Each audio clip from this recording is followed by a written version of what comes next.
at 7:30 Eastern on ESPN. Number 10 Miami squaring off against number 6 Ole Miss in the Fiesta Bowl. Miami's defense has been great so far in the playoff.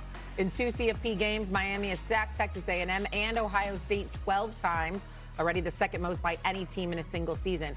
Ole Miss quarterback Trinidad Chambliss also been great in the playoff. He's coming off a season-high 362 passing yards in the Sugar Bowl win over Georgia. Chambliss has 3 touchdown passes and 2 rushing touchdowns in the playoff thus far. Speaking of Ole Miss, LSU's administration is allowing offensive coordinator Charlie Weis Jr. and running backs coach Kevin Smith to continue coaching the Rebels in this game. Weis and Smith are following former Ole Miss head coach Lane Kiffin to LSU, as are some other coaches that will not be coaching in this game. Rece Davis now joins us here on First Take. Hello, Rece. How are you? Thank you for being with us here on First Take. We've discussed this a little bit, but curious to hear your reaction. How much do you think this Lane Kiffin controversy will affect the Rebels in tonight's game?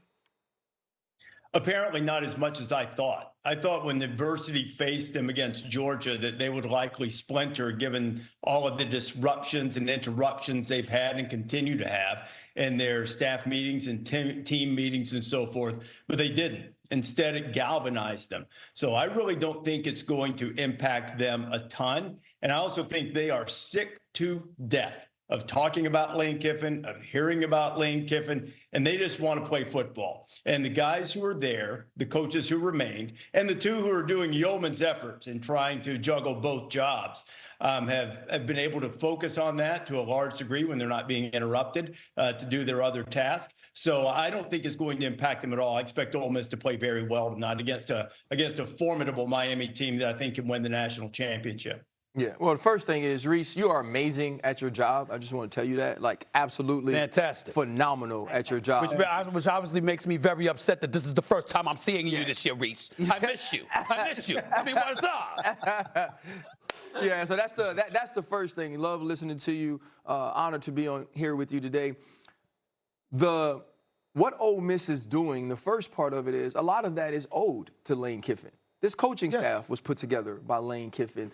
The kids on this team were recruited by Lane Kiffin, developed under Lane Kiffin. And some of the fortitude that they have, I think, is about who Lane Kiffin and what Lane Kiffin instilled in them. And they deserve so much credit for the way they have handled all of this adversity. The way Pete Golding not only talks about his current team, but the way that he wants to build this program in the future is exactly what you want from a head coach. When he pulled this team to the sideline, when they were down 14-12 to Georgia, you could see the passion, but you could see the attentiveness of Air as he talked. I don't believe that Lane Kiffin's departure hurts them in any way. If anything, it's galvanized this team. It's given this team a different why and a different reason to play, and we've seen them show that throughout their adversity. Yeah, I don't disagree with the concept that Kiffin deserves a lot of credit, but I do think it's created some more obstacles for them. And they've answered them beautifully. And, I think probably truth of the matter is that Lane himself is probably even a little surprised they're here, or else I don't know why you trade the opportunity to win now with the potential of winning in the future. But I agree with you. What Pete's done has been terrific. Yeah, I agree with the galvanizing that Rece intimated to. As athletes, I think the best drug you can give them is doubt. And I think that's what you're seeing with Ole Miss, is these players now sit there and go, wait, the guy that believed in us doubted us.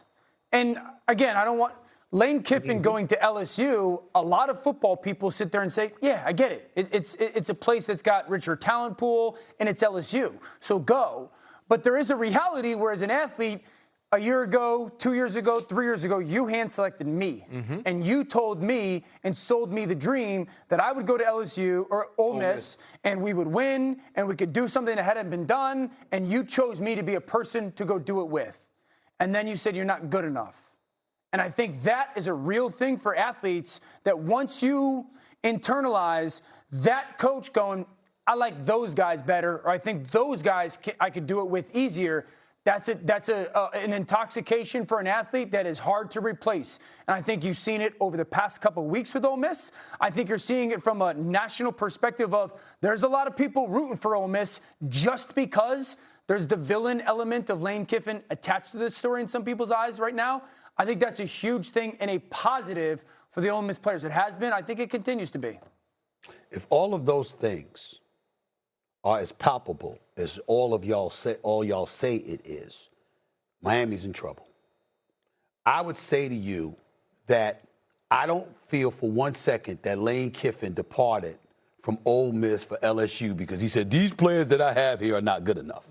I think Lane Kiffin is thinking 5 and 10 years down the road, you know, in a blue blood program like LSU, and he's looking at the long-term big picture, and that is the decision that he made. And I think the kids are smart enough. I said they're smart enough to know that. The difference is they may not care because as you would know, because you two played in the NFL, you look for any excuse to have a chip on your shoulder. Rece, as long as you've been doing this as exceptionally as you've been doing this, we've run across athletes, we've covered athletes. You make stuff up. No question. Whatever it takes. You find something. I mean, you just make up these stories, and you get to a point where you start believing what you know you made up. I used to lie to my teammates. That's right. I'd be like, I heard he say he was going to burn you all day. Yeah. I'm just telling you what the people say. Just tell you what the people say. So it's those kind of things. But, again, when I look at Miami, though, and I've said this, Rece, and I want to come back to you with this because I've said this over the last couple of days. If Ole Miss wins, it's for Ole Miss. Indiana wins, same thing. Oregon, same thing.